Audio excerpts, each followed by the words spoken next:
ঢকুৱাখানাত প্ৰকৃততে হৈছে কি? ঢকুৱাখানাক বিপদে লগ নেৰা হৈছে নেকি? নমস্কাৰ বন্ধু বান্ধৱী সকল, মই মৰমী মোৰ ইউটিউব চেনেলটোলৈ আপোনালোক সকলোলৈকে স্বাগতম জনালোঁ। হয়, আপোনালোকে ঠিকেই শুনিছে, ঢকুৱাখানাৰ বাসী আচলতে বিপদে লগ নেৰা হৈছে নেকি? যোৱাকালি এটা গুলীচালনাৰ ঘটনাই ঢকুৱাখানাৰ বাসীক আকৌ পুনৰ স্তম্ভিত কৰিলে।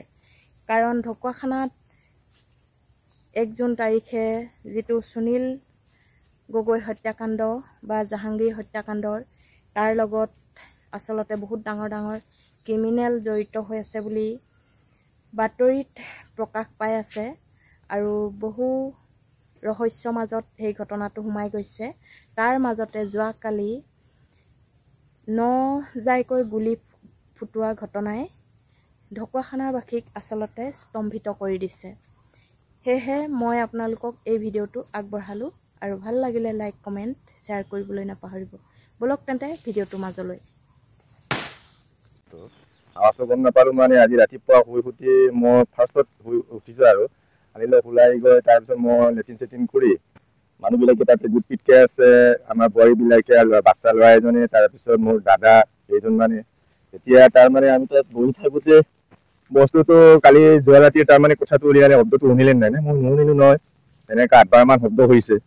তাৰপিছত এনেকৈ ক'ৰবাত কিবা কিবি হৈছে নেকি, ক'ৰবাত গুলি বাৰুদ তেনেকৈ কিবা হৈছে নেকি, এইটো কিবা কৰি থাকোঁতে আলোচনা বিলোচনা কৰি থাকোঁতে সৰু বাচ্চা এজনে তাৰমানে এথুকুৰা তাৰমানে মই নাজানো এইটো গুলিৰ কি হয় কি নহয় এইটো নাজানো, তাৰমানে বস্তুটো উঠাই আনিলে। তাৰপিছত চাওঁ মানে দাদা এজনে ক'লে এইটো ক'ৰবাত পিষ্টলৰ গুলি বা এনেকৈ চাওঁ, মানে এনেকৈ চবেই চাইছোঁ।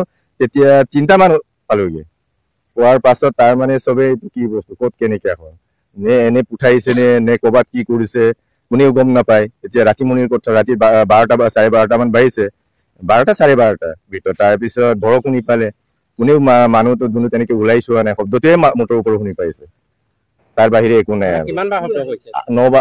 আজি ৰাতিপুৱা কৈছিলে, এতিয়া আকৌ আমাৰ বিজেপি ছেক্ৰেটাৰীয়ে কৈছে 9বাৰ। সিহঁতে 18ত থাকেতো, 18লৈ বেছি শব্দটো যায়। আমাক 18ৰ পৰাই ফোন মাৰিছেগৈ ৰাতি এজনে যে তাত পুলিচ আহিছে, ইনভেষ্টিগেশ্যন সিহঁতে কৰিছে, যদিও সিহঁতেও কোনো মুহূৰ্ত তেনেকৈ উলিয়াব পৰা নাই। তথাপি বস্তুটো সিহঁতেও কৈছে কি হ'ব পাৰে, ক'ৰ পৰা আহিব পাৰে, সিহঁতে এতিয়া তাৰমানে এইটো ধৰিব পৰা নাই। এতিয়া জাষ্ট গৈ সুধিছে ক'ত কিমানবাৰ আৱাজ দিলে এনেকৈ সুধিছে আৰু আপোনালোকৰ 9বাৰমান ফুটাইছে বোলে। তাৰপিছত এতিয়া গৈছে সিহঁতে, বাচ্চা এজন তাৰমানে আমাৰে ল'ৰা, সৰু 10-12 বছৰীয়া ল'ৰা এজন, তাই উঠালেতো, তাইক আকৌ সুধি ল'ম বুলি কৈছে। সিহঁতে গৈছে তালৈকে, আমাৰ বিজেপি ছেক্ৰেটাৰীয়ে লৈ গৈছে। শংকিত মানে অঞ্চলটো তাৰমানে কি এই বস্তুটো আহিব পাৰে, কি ৰাতিত কি এইকেইটা লীলামাৰি চলিছে। তাৰ আগতে তাৰমানে আমাৰ গৰু চুৰু হৈছে গাঁওবিলাকত, এইটোৰ কাৰণে আমাৰ বস্তুটো মুঠৰ ওপৰত আমি ভাবিছোঁ তাৰমানে প্ৰশাসনেও কেতিয়াবাই তাৰমানে ৰাতি এনেকৈ যদি অকণমান মানুহবিলাকক যদি যিহেতু আমাৰ পৰিৱেশটো এতিয়া বেলেগ হৈ আছে, এই আমাৰ স্পাৰ্কন বনোৱাৰ পাছৰ পৰা দিনটোত প্ৰায় গাড়ী চাড়ী তাৰমানে এনেকৈ চেল্ফি লৈ ল'বলৈ আহে। তাৰপিছত তাৰমানে গাড়ী এনেকৈ 15-20খনমান দিনৰ ভাগত তেনেকৈ কেতিয়াবা হৈ যায়। ৰাতিটো কেতিয়াবা ইহঁতে তাৰমানে গৰমৰ সময়ত তাৰমানে হাৱা খাব আহে, এনেকৈ চলি আছে তাৰমানে।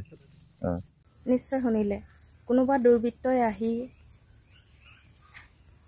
আচলতে এই ঢকুৱাখানাত কিমান যায় গুলি ফুটোৱালে, 9 যায় বুলি কৈছে।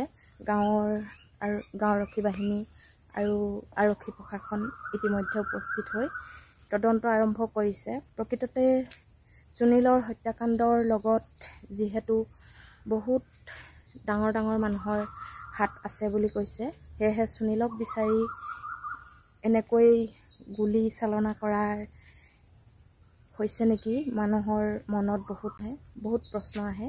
সেয়েহে মই এই ভিডিঅ'টো আপোনালোকৰ আগত আগবঢ়ালোঁ, আপোনালোকে নিশ্চয় গম পালে। আৰু মোৰ ভিডিঅ'টো চাই যদি ভাল লাগে লাইক কমেণ্ট আৰু শ্বেয়াৰ কৰিবলৈ নাপাহৰিব। ধন্যবাদ।